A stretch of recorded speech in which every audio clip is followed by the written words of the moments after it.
আমি তো দেশের জন্য যুদ্ধই করেছি। এই দেশ থেকে যাওয়ার আমাদের জায়গা কোথায়? আমাদেরকে এখানেই থাকতে হবে।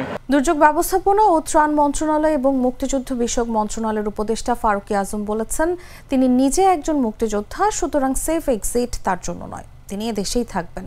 রোববার দুপুরে বরিশালে টাইফয়েড টিকা কার্যক্রম উদ্বোধনে এসে এসব কথা বলেন তিনি। দেশে শিশুদের টাইফয়েড থেকে সুরক্ষা দিতে আজ থেকে প্রথমবারের মতো টাইফয়েডের টিকা দেওয়া শুরু হয়েছে।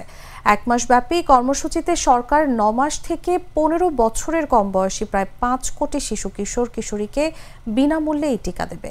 জন্মসনদ দিয়ে এমন শিশুরাও এই টিকা পাবে। এরই অংশ হিসেবে বরিশালে টিকা কার্যক্রমের উদ্বোধন করেন দুর্যোগ ব্যবস্থাপনা ও ত্রাণ মন্ত্রণালয় এবং মুক্তিযুদ্ধ বিষয়ক মন্ত্রণালয়ের উপদেষ্টা ফারুক আজম।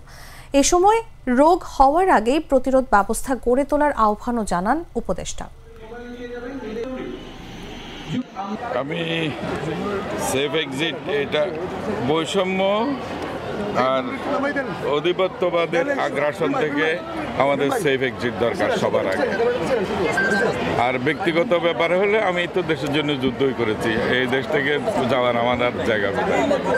আমাদেরকে এখানেই থাকতে হবে। আমাদের মধ্যে যেগুলি এতকাল ধরে আমাদের মধ্যে যে বৈষম্য সৃষ্টির ছিল, আগ্রাসন ছিল, জনগণের অধিকার বঞ্চনার যে বিষয়গুলো ছিল, সেগুলি থেকেই জাতির সেফ এক্সিট হলে আমরা খুশি। সেটার জন্য